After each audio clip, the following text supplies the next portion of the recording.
نحمده ونستعينه ونستغفره ونعوذ بالله من شرور أنفسنا ومن سيئات أعمالنا من يهده الله فلا مضل له ومن يضلله فلا هادي له ونشهد أن لا إله إلا الله الحي القيوم الذي لا تأخذه سنة ولا نوم ونشهد أن سيدنا وحبيبنا ومولانا محمدا عبد الله ورسوله صلى الله عليه وعلى آله وصحبه وسلم الذي أكمل الله به فصل النبوة أي ختم الله به النبوة وحكم أن لا نبي بعده وأعلن في القرآن بالقرآن أن محمدا صلى الله عليه وسلم خاتم النبيين والمرسلين قبل 15,000 سنة أما بعد أعوذ بالله من الشيطان الرجيم بسم الله الرحمن الرحيم وبه قال حدثنا عبد الله بن يوسف قال أخبرنا خالد بن أنس عن ابن شهاب عن سالم بن عبد الله عن أبيه أن رسول الله صلى الله عليه وسلم مر على رجل من الأنصار وهو يعز أخاه في الحياة فقال رسول الله صلى الله عليه وسلم دعه فإن الحياء من الإيمان. حضرت সালিম ইবনে আব্দুল্লাহ যিনি বিশিষ্ট তাবী, তিনি তার পিতার সূত্রে বর্ণনা করেছেন জান্নাত হাদিস নবীজি মুহাম্মদ সাল্লাল্লাহু আলাইহি ওয়াসাল্লাম একদিন মদিনা মুনাওয়ারাতে হেঁটে যাচ্ছিলেন। এক আনসারকে দেখলেন, আনসার সাহাবী, সে তার ভাইকে উপদেশ দিচ্ছিল লজ্জার ব্যাপারে। কিসের ব্যাপারে? হায়া, শরম, লজ্জা, এটা কি জিনিস, লজ্জাশীল হওয়ার ব্যাপারে, মুমিনের লজ্জা থাকা উচিত, এসব ব্যাপারে সে তার ভাইকে উপদেশ দিচ্ছিল। فقال رسول الله صلى الله عليه وسلم আল্লাহ রাসূল নবী মুহাম্মদ সাল্লাল্লাহু আলাইহি ওয়াসাল্লাম তখন সে লোকটিকে লক্ষ্য করে বললেন, ডাকু, ছাড়ো তাকে, ফাইনাল হায়া মিনাল ঈমান, লজ্জা ঈমানের অঙ্গ। আল্লাহ রাসূল সাল্লাল্লাহু আলাইহি ওয়াসাল্লাম বুঝালেন যার ঈমান পরিপূর্ণ তার মধ্যে লজ্জার বৈশিষ্ট্য থাকবে। এখন হাদিসের সাক সিয়াক আগে পরে লক্ষ্য করে বোঝা যায় তার ভাইটা ছিল খুব লজ্জাশীল। কি ছিল? লজ্জার পরিমাণটা বেশি ছিল। তো হয়তো বা বড় ভাই ছোট ভাইকে শাসন করতেছিল যে এত লজ্জা থাকলে চলবি কেমন করবে, এত লজ্জা তো ভালো না, কথা বুঝেন না? তখন রাসূল করিম সাল্লাল্লাহু আলাইহি ওয়াসাল্লাম বড় ভাইকে উপদেশ করলেন, তাকে তার অবস্থায় ছাড়ো। ফাইনাল হায়া মিনাল ঈমান, নিশ্চয় লজ্জা ঈমানের অংশ। সুবহানাল্লাহ। লজ্জা ঈমান থেকে, কিসের থেকে? অর্থাৎ এটা ঈমানের অঙ্গ। এখন লজ্জা যে জিনিসটা, হায়া, শরম, এটা প্রতিটা মানুষের মধ্যে আল্লাহ কম বেশি রাখে, ঠিক না? এই হায়া, শরম, লজ্জা বা দুই প্রকার। একটা হায়া ঈমানী আর একটা হায়া তাবঈ।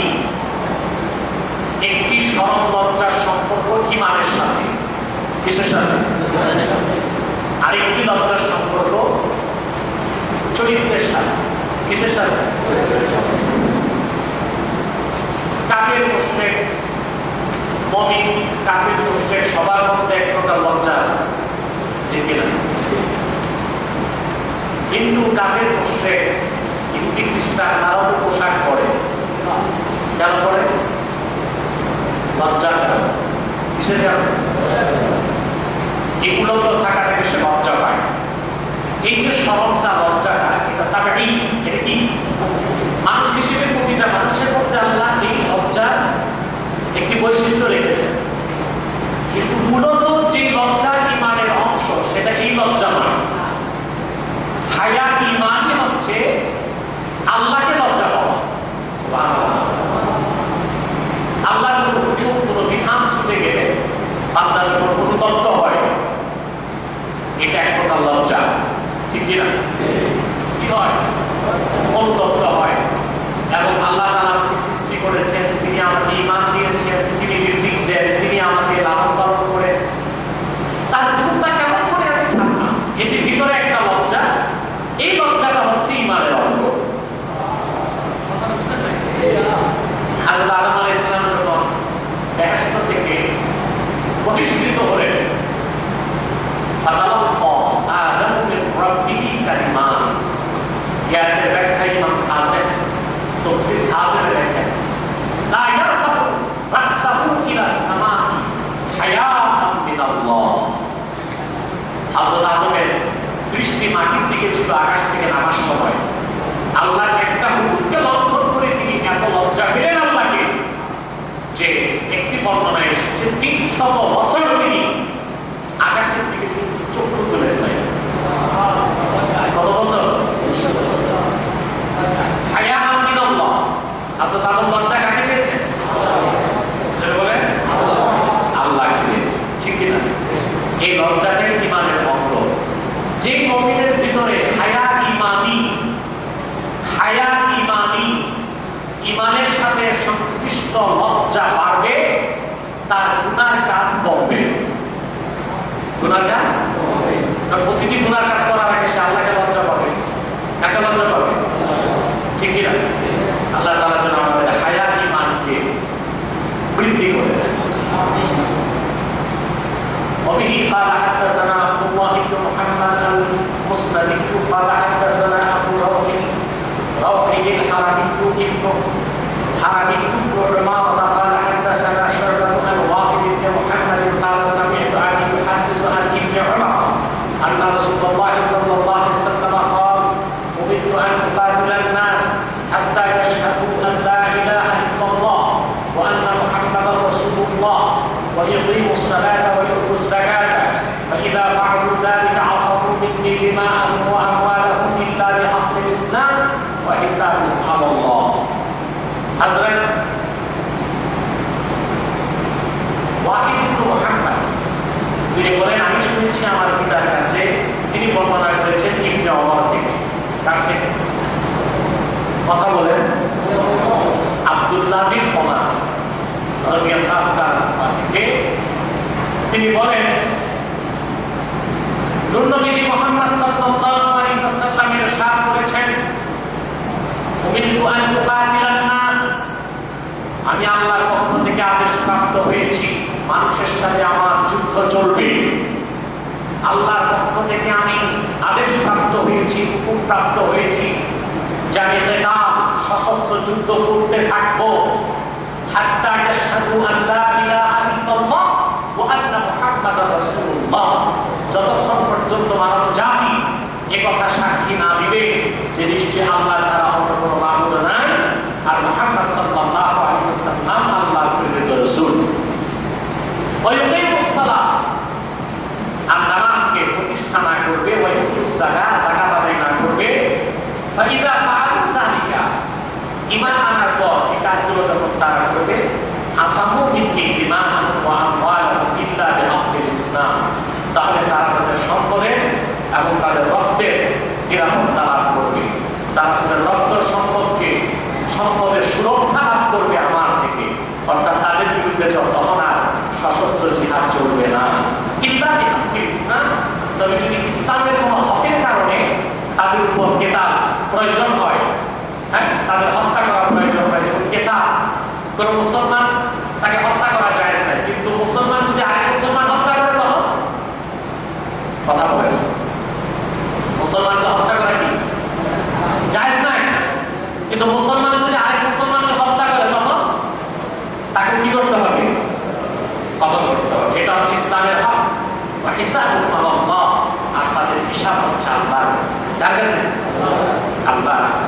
নবী মুহাম্মদ সাল্লাল্লাহু আলাইহি ওয়াসাল্লাম 1000 বছর আগে উম্মতকে এই শিক্ষা দিয়েছেন, যতক্ষণ পর্যন্ত মানব জাতি একথা স্বীকার না করবে আল্লাহ এক এবং আমি মুহাম্মদ সাল্লাল্লাহু আলাইহি ওয়াসাল্লাম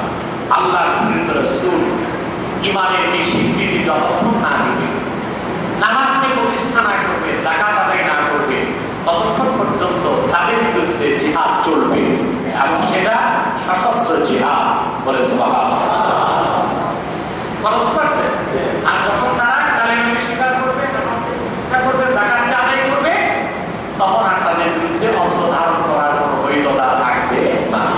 তবে তাদের মধ্যে কেউ যদি মুসলমান হওয়ার পর কোনো কারণে শরীয়তের আদালতে বিচারের সম্মুখীন হয়, যেমন কেউ কোনো মুসলমান আরেক মুসলমানকে হত্যা করলো, তো শরীয়ত অনুযায়ী তার বিচার হবে কি?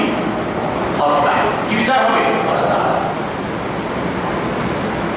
حدثنا احمد بن يونس وموسى بن اسماعيل قال حدثنا ابراهيم بن سعد قال حدثنا ابن شهاب عن سعيد بن المسيب عن ابي هريره ان رسول الله صلى الله عليه وسلم سئل اي العمل افضل فقال الايمان بالله ورسوله قيل ثم ماذا؟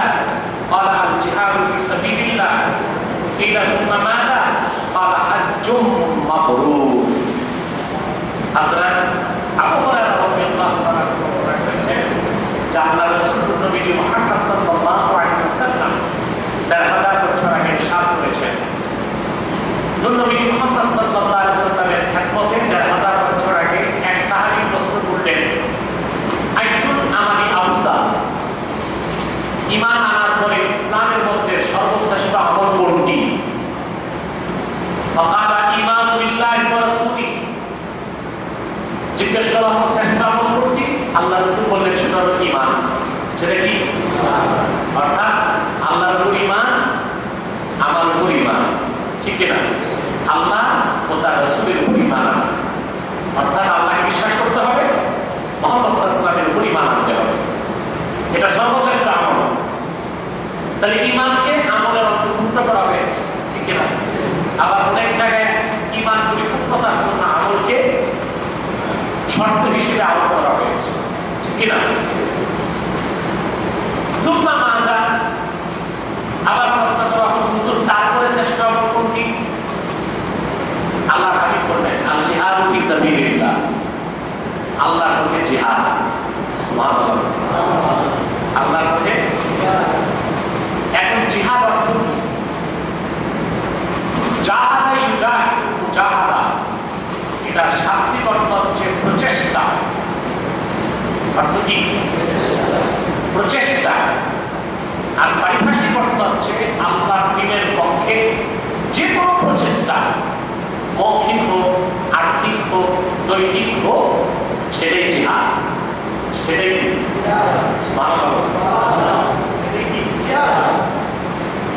তবে জিহাদের চূড়ান্ত রূপ হচ্ছে সশস্ত্র জিহাদ। চূড়ান্ত কি? এখন জিহাদের বিরুদ্ধে খুব অপপ্রচার হয় বিভিন্ন মিডিয়াগুলোতে, ঠিক কিনা? অনেক অপব্যাখ্যা করে।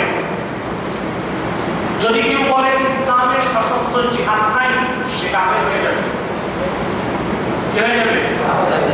যদি বলেন তো এর দ্বারা কোরআনের আয়াত অস্বীকার করা। হ্যাঁ, কোরআনের আয়াতকে আল্লাহ তাআলা সশস্ত্র জিহাদের কথা কোরআনে অসংখ্য বার রয়েছে। প্রত্যেকটি সশস্ত্র জিহাদি, প্রত্যেকটি সশস্ত্র যুদ্ধই জিহাদ, কিন্তু প্রত্যেকটি জিহাদ সশস্ত্র নয়। কথা বুঝলেন না? বুঝলেন?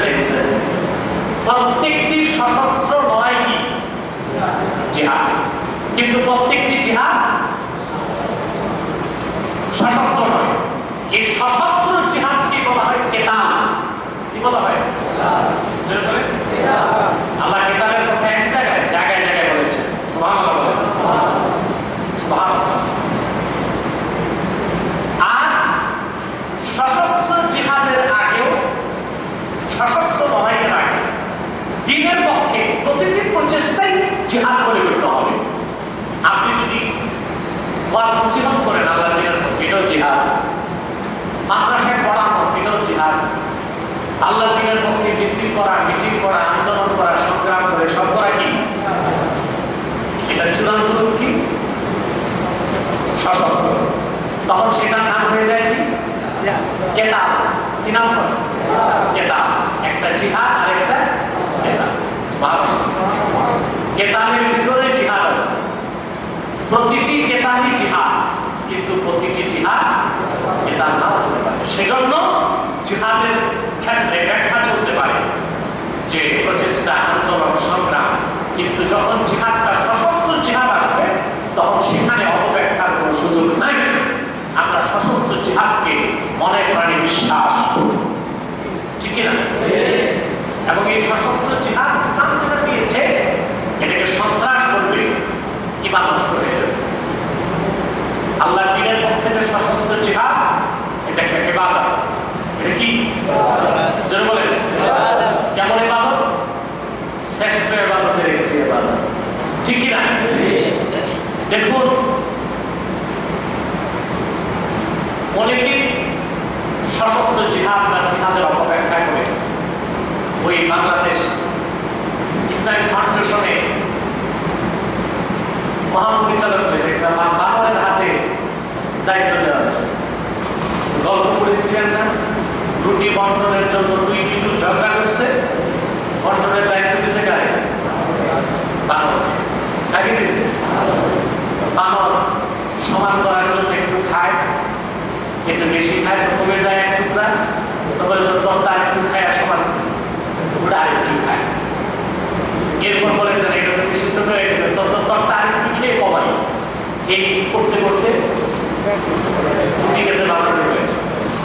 ইসলামিক ফাউন্ডেশন যেটা এই দেশের 16 কোটি মানুষের প্রতিনিধিমূলক প্রতিষ্ঠান, সেখানে মহাপরিচালক দেওয়া হয়েছে একটা আধা নাস্তিককে, যে ইসলামে অনেক কিছু বিশ্বাস করে না। সে একটা চক্রান্ত করেছিল পাঠ্যপুস্তক থেকে, ইসলামিক মাদ্রাসার পাঠ্যপুস্তক থেকে জিহাদের অধ্যায়গুলোকে বাদ দিতে।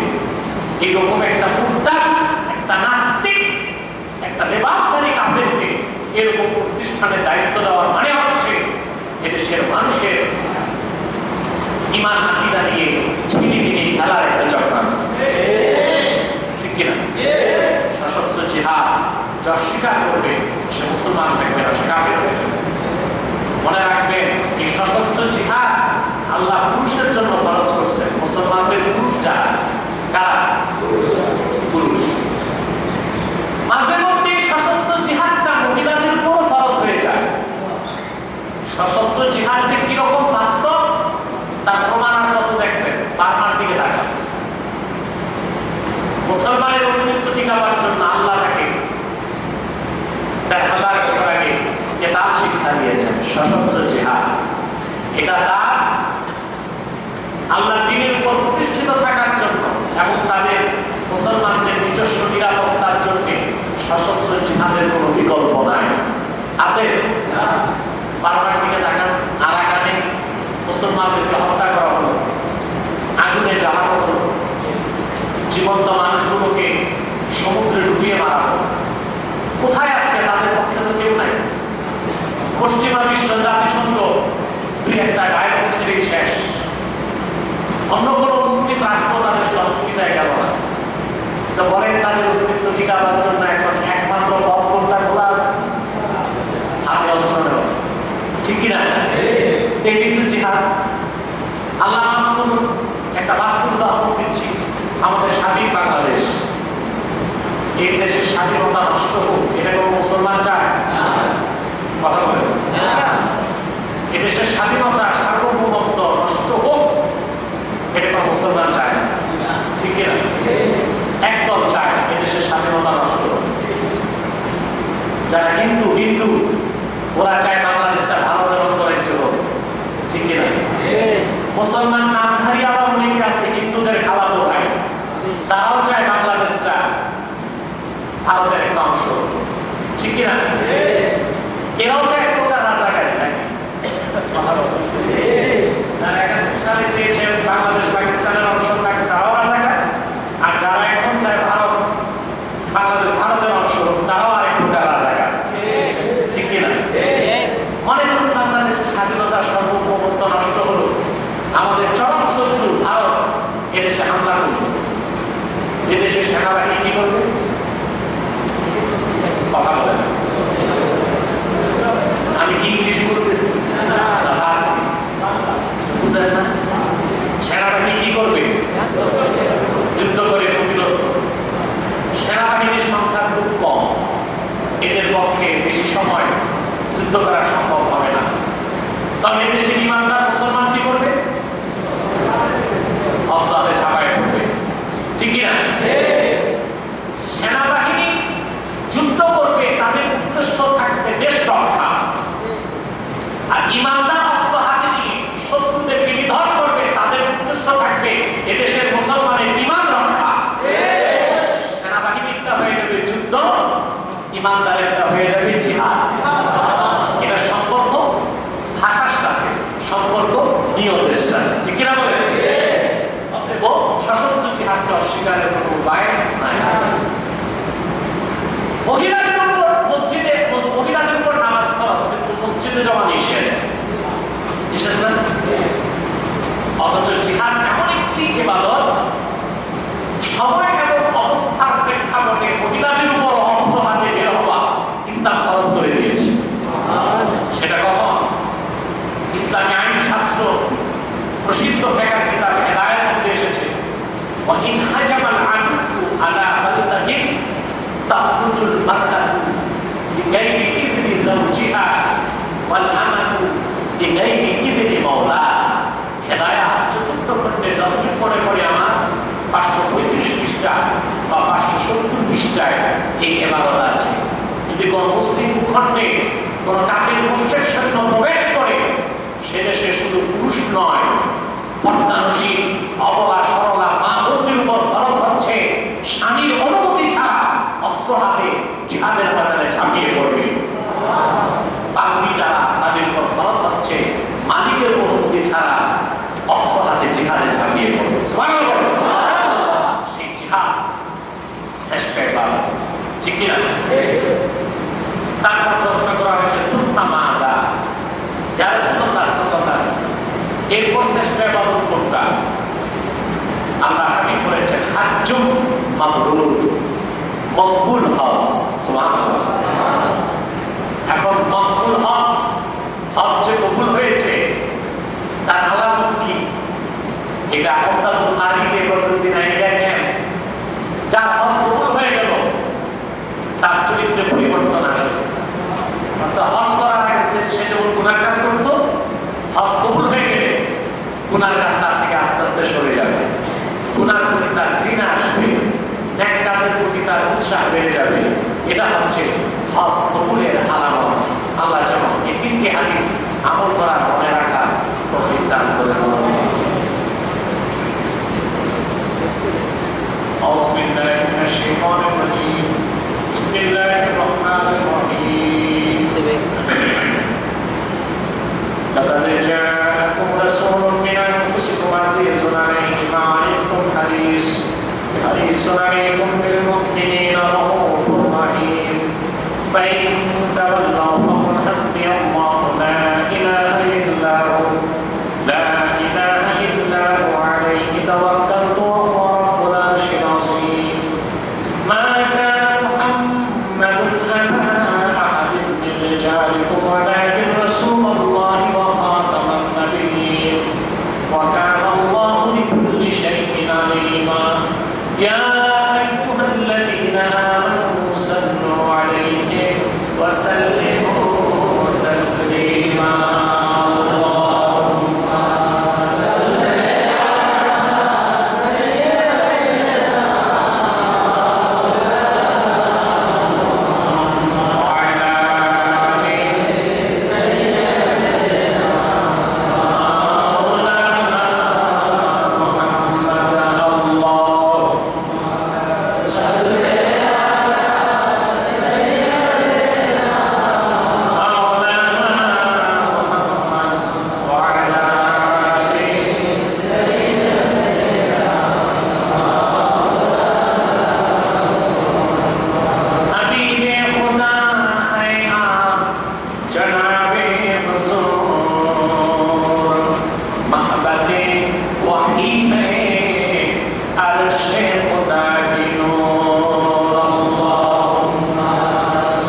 जहन्नम से क्या परवाह है।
अल्लाहुम्मा सल्ली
صلى